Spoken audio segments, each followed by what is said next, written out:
Move. I figure You are not over. this is the power of being a heavyweight. Heavyweight. It ain't spiritual. Yeah, talk about it. Because we both got issues. All I know is I'm working on mine. Can't you see the difference? I'm big boned. Oh my gosh. How many of y'all grew up here and people talking about their big bones? You need to slide. No You will such not thing. slide. Oh, you are so You have to look at the mean. people.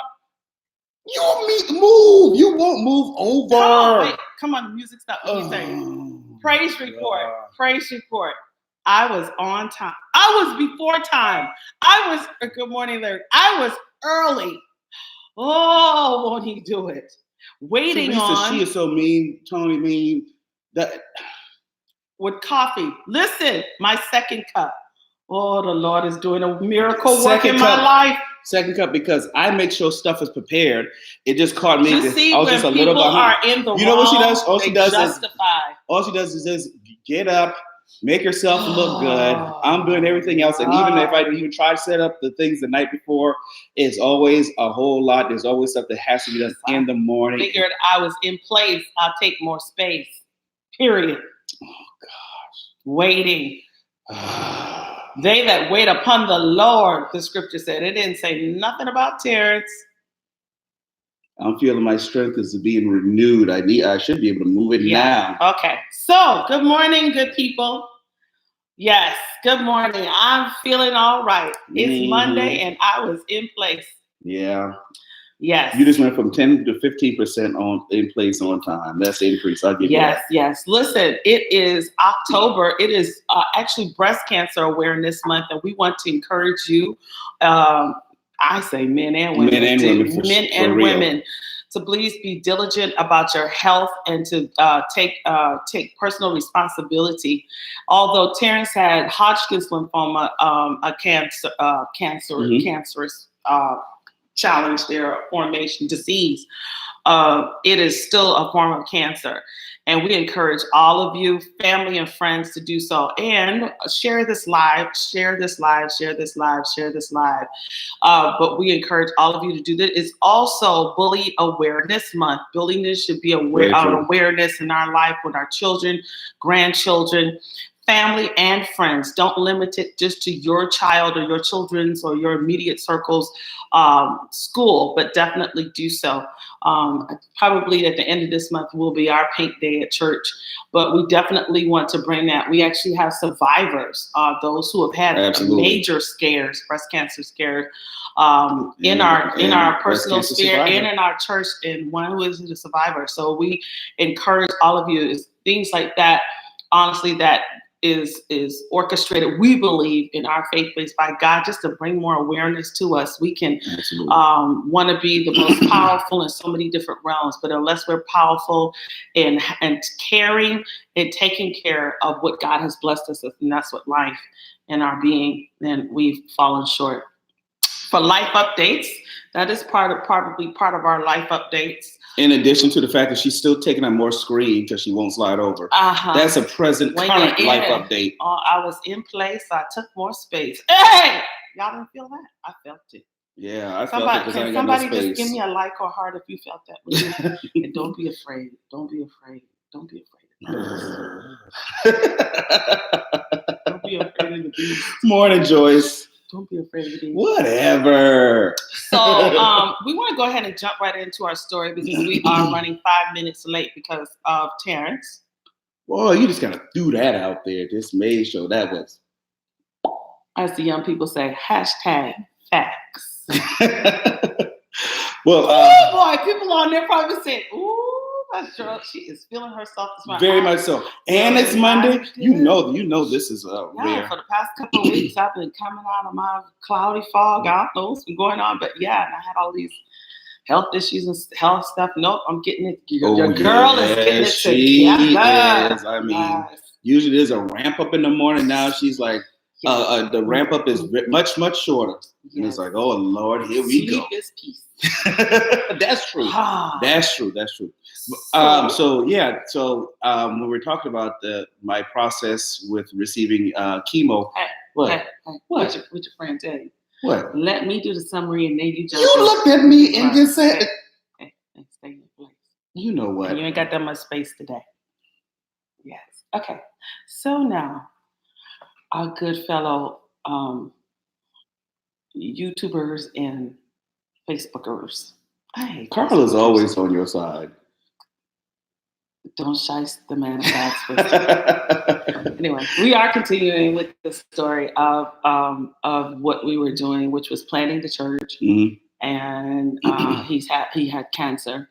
And the first week that he came home, and the having to care and stepping in the role of caregiver, but he himself was also, it's a very, frightful, fearful. It makes you very much so afraid. And this is not our home. We are residents of Wisconsin, but we are natives of South Carolina. So we, at that particular time, did not have the family support, especially of our parents here. They wanted to come up, and we were just trying to figure things out at the time and kind of navigate through waters. I was, working on multiple things, but he was a realtor, and at that time had to stop in that because you, under treatment, cannot be out in all those different environments. And we actually had to get permission for him to even go to the church planning meetings that we would have on Sunday evenings, for him to even be there. And, and we, I think, have shared, but I think we stopped at the point where, we were going through our own transition, and what that meant in internal strength in trying to plant a church and know that you're a man. Exactly. Not able to be a financial contributor at that particular time. Among other things. Among other aspects. And during the entire time, for health reasons, and, we're very transparent and not afraid because this might bless someone. We were not sexually intimate at all. Man. Because of the risk towards me. Right. And, I had no desire I would not go outside of my marriage anyway, but I don't believe that people give these excuses. You can get through what you want to get through. And my concern was I want my husband to stay alive and to get well, not my own personal whatever issues I had or whatever desires or whatever urges that I had that I wanted. Please, we had to put that aside and realize that life was on the line. And sometimes, excuse me, I don't think we realize that life was on the line. Cough is my cue. When did that? I didn't get that update. Okay. Yeah, the update was kind of slow. I see you there with the cut.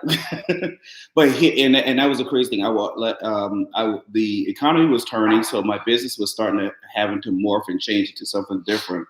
But I had already had a mental plan that I was going to kind of morph into out of more the sales and investment part, and I started doing research on development.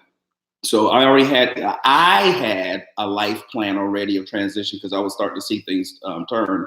And as Cheryl said, now with the cancer, everything shifted. Last week I was while I was in my chemo, I was in a pretend normal. I just kind of went to my treatment, drove myself where she normally drove herself, and I stayed out longer because I was feeling that disconnect of not, having to make a change in my life, intimate with your wife. And they said, well, you can protect yourself, but I wasn't willing to take that chance because protection is not 100%. And I personally was not willing to take that chance for her. And I knew that was something that she would want as well. But for me as a man,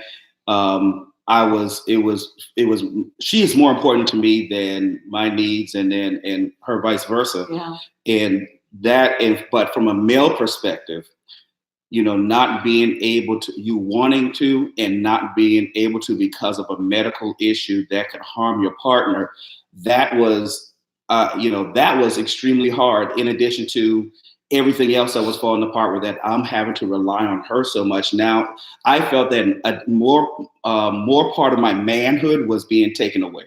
But I felt like part of this was for sometimes because of our gender women tend to be more emotionally connected, and men can be physically. Over the years of a relationship, the two do merge and actually line and come into a rhythm.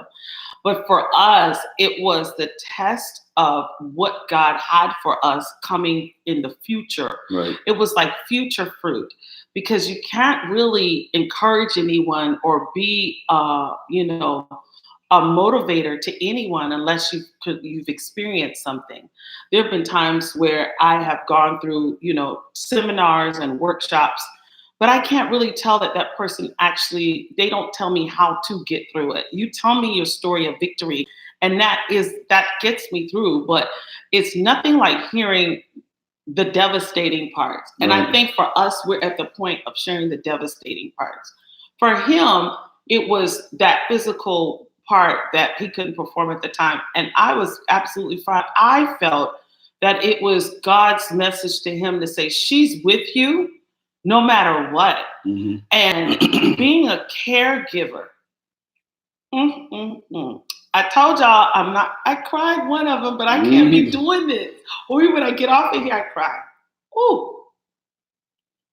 He had been with me through my education, through my master's degree, through my doctorate.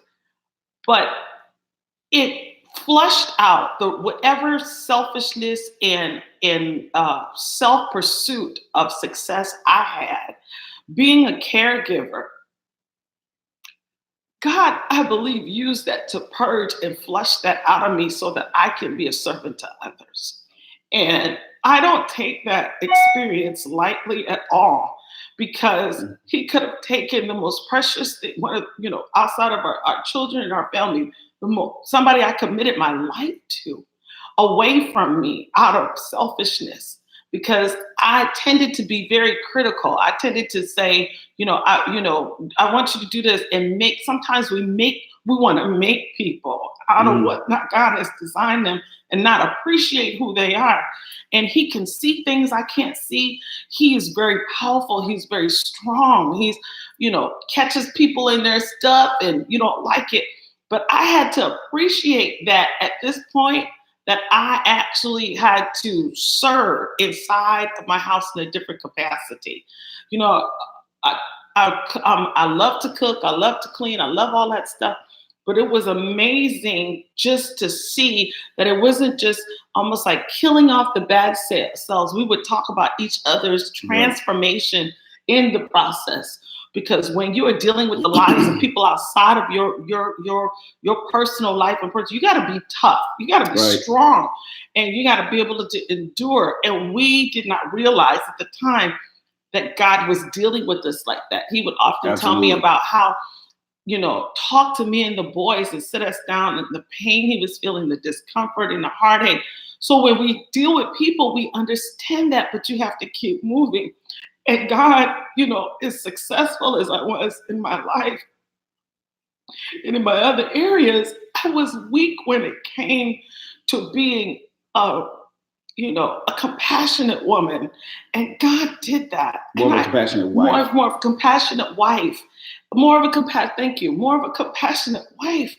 And that was an amazing transformation in my life. It was a point of deliverance. And it was a point of a definition for who I truly was.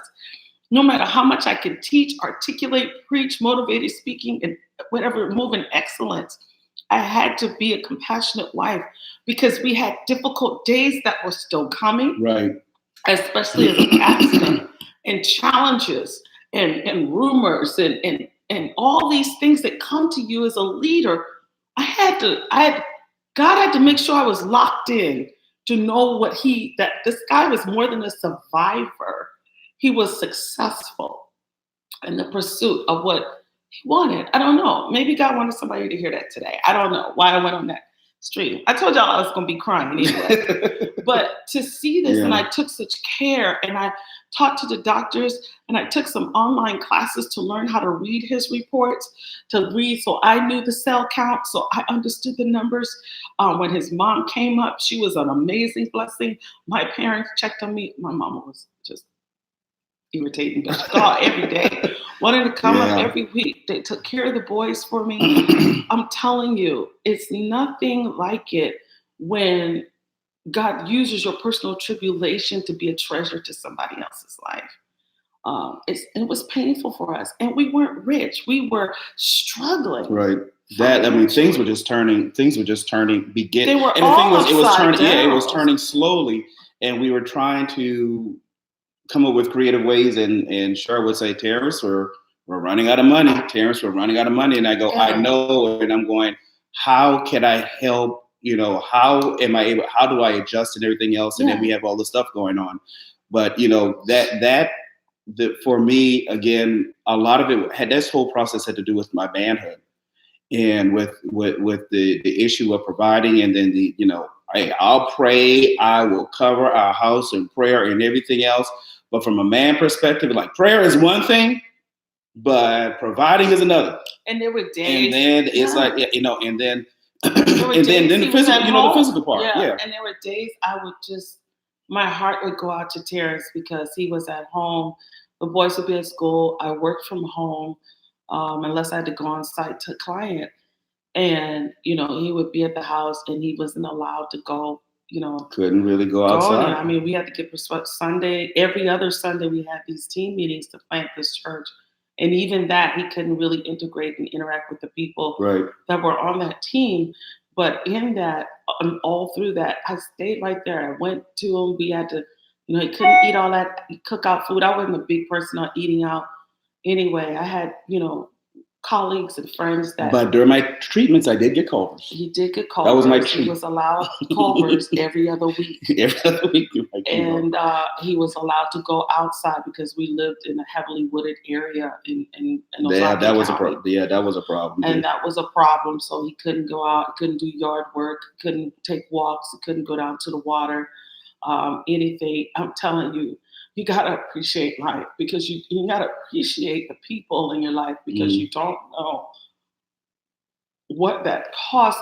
I'm telling you, the day of that call, unfortunately, I'm sorry, Mrs. Moore, that call, it never leaves. It becomes a sharp tone in my ear. We have to learn to, I think the other thing, Terrence, is our forgiveness remains fresh. Right. It freshened it, because sometimes we can linger things and not be truthful with the people closer to us. Holding grudges. I was the king of holding grudges. Harboring. I would harbor. I thought she was bad, and I realized mine was deeper. And for us, I think even in our walk as being leaders, it challenged us to try to. And the people say, "Oh, don't chase people when they want to leave your space, leave your church, or leave your life." But for me, I knew after we went through this, it became such a passion, because we are people. It's a segment of humanity. And I've been on the side where I could have lost the impact to my family. This guy is like one stage from the death stage of cancer.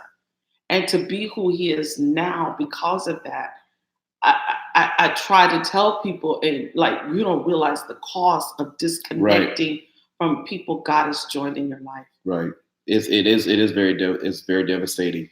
And this was very, very huge for me, because God had to really clean some things out of me, and I will talk about that a little bit more next week. Yeah. But there was a lot of internal things that I didn't know that were there. There were a lot of internal things that Cheryl would tell me that she had issue with, and I would blow her off, because it's like, I didn't see it, or really it's, that's just you. So, because it's like, that's because you got issues, or you got issues with me about this, and so you're just picking at. So it was a whole lot of things that went on that really had to be cleaned out and filtered out during that time. And I would really say, and I would not say this for everybody, I can only say this for me in my house, and that was, cancer really saved our relationship. Saved our marriage. It saved our marriage. It saved me. It made me transform my mentality, really brought some things into spiritual alignment.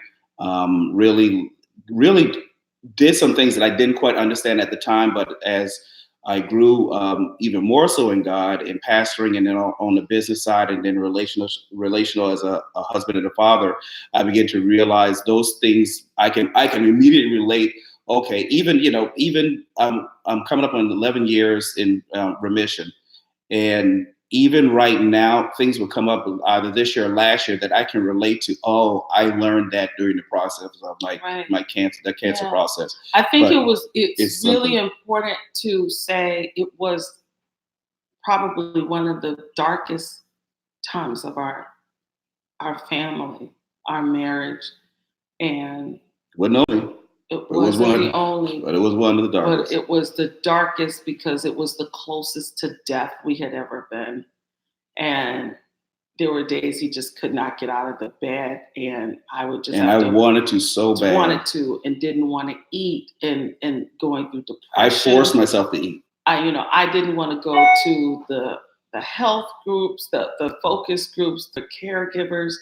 I tried to bear it all on my own, on my back, and it built me and it broke me.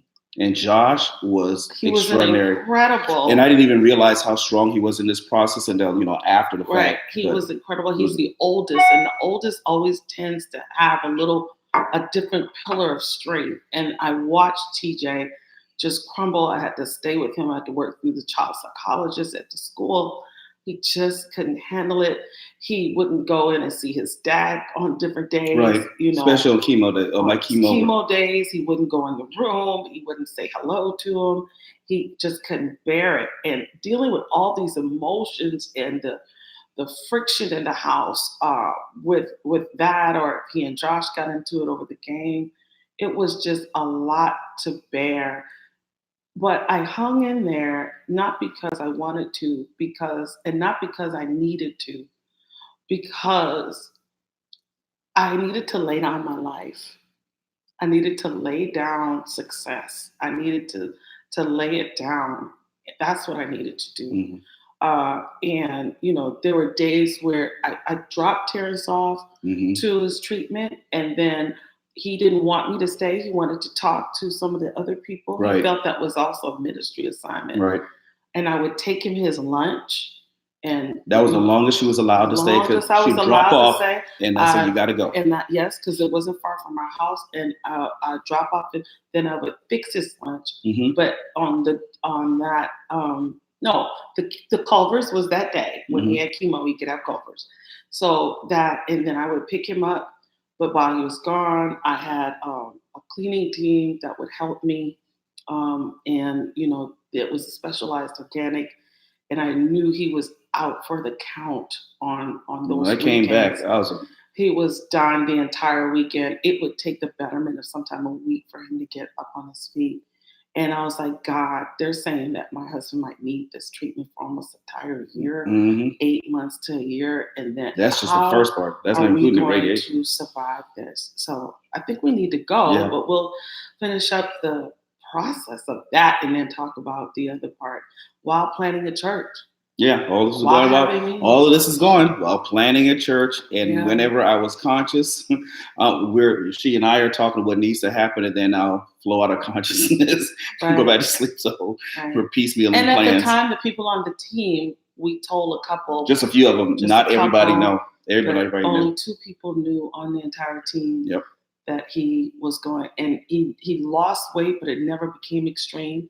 He lost hair, but it in the last part. In the last part, the very end of it, he lost. Not even knowing that was a miracle in the process, because they were like, you haven't lost weight and you haven't lost your hair, and you've been receiving chemo all this time. I'm like, no, I'm good. Somebody he gained weight. Yeah, I did. I gained weight during my chemo. I defy nature. All right. All right. You all take care. This is share. Share, definitely. This has been something. A blessing to you. And totally incredible. Encouraging your heart that through anything you can get through it. You can make it. You really can. Yes, you can. You are right. I couldn't have done it without you. I wouldn't have done it without you. God knows who's your mate. Yeah. He knows who's your soulmate, who's the one who's supposed to. Who can see the ugly of all of you? Yeah.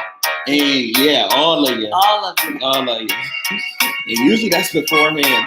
But we didn't force it fit. It wasn't a force fit. It wasn't a force fit. Not the ugly of physical, the ugly of emotion. Of the internal. The ugly of your tribulation. Who can handle the ugly of your tribulation and still be true to you? And I think that's how you look at who's supposed to be in your life and in your space. If they can handle the ugly of the truth of you and the tribulation of you, and hang in there. And that's our word of wisdom and lesson for life. Period. No doubt. Well, you all have a blessed day. Live extraordinary, and as you would say. And Go ahead. From my dear cousin Lamar, shout out to you. Dominate your day and live in your week. I would add that piece to it. Dominate your day and live life this week. This ad stuff. Yeah, that's what we Stokes do. Mm-hmm. Yeah, that's that part. Yeah. All right. All right. Peace. Enjoy your day.